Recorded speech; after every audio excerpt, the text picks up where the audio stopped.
Welcome back! This is part 5, the final video in my EU tariffs on Chinese EV series. Quick recap of what we've covered. Part 1, what the tariffs are and why the EU imposed them. Part 2, did the tariffs slow Chinese brands down? No, they bounced back in 4 months. Part 3, European car brands stopped fighting and started joining Chinese brands instead. Part 4, the real loser in this story is the European consumer. If you missed any of them, go click my profile and watch them first. Today, part 5, I want to answer one question that came out of part 4.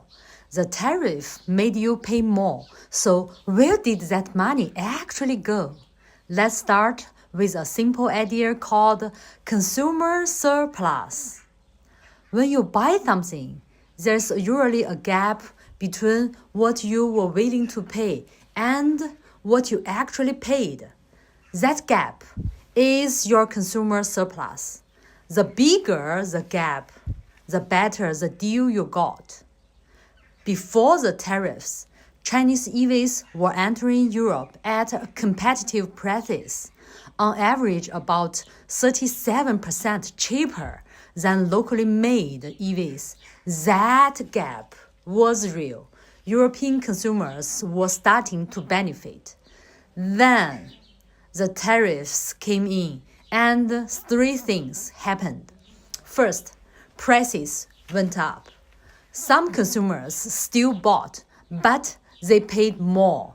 That extra money went to 2 places. Some to EU car makers, who could now maintain higher prices without competing as hard. Some to the EU government, collected as tariff revenue. So that part of the money didn't disappear. It was transferred from your pocket to theirs. Second, some people simply stopped buying. The price went too high. The purchase never happened. And here is where it gets interesting. That transaction, the one that never happened, would have been good for both sides. The buyer would have gotten a car they wanted. The seller would have made a sale. Both would have benefited. But because of the tariff, it never happened. And that value, the benefit that both sides would have shared, just disappeared. Nobody got it. This is what economists call deadweight loss.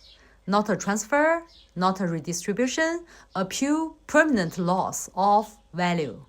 It's like burning money, except nobody even sees the smoke. So, to answer the question, where did the money go? Some went to EU car makers. Some went to the EU government. But a portion, the deadweight loss, went to nowhere. It simply ceased to exist. The consumer lost the most. The government and the car makers got a share, but society as a whole ended up with less than before. This is not a political opinion. This is a standard economics. Every international trade textbook will tell you the same thing. And that's why I find this story so frustrating. The tariff debate is always framed as EU versus China, who is winning, who is retaliating, who has more leverage. But the people actually paying the price, the ones who wanted an affordable EV and couldn't get one, they are not in the room when these decisions are made. I've spent a long time in the automotive industry.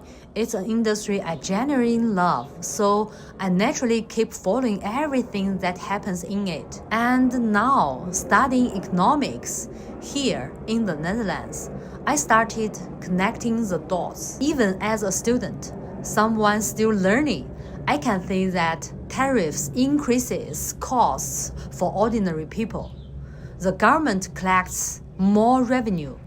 Business get protection, but the ones actually carrying the weight, everyday consumers. So here is a question I keep coming back to, if I can say this. Someone who is just a student, still figuring things out. Why can't the people making these decisions say it too? Or maybe they can say it, and they just have other priorities. That's something I'm still thinking about. And honestly, I don't have a clear answer now. But I will keep looking, and when I figure something out or when something new happens in this space, I will come back and talk about it here. This is an industry I care deeply about, and there's a lot more I want to explore. How Chinese car brands are really changing the global market. What's happening on the ground here in Europe? And the stories behind the headlines that most people miss.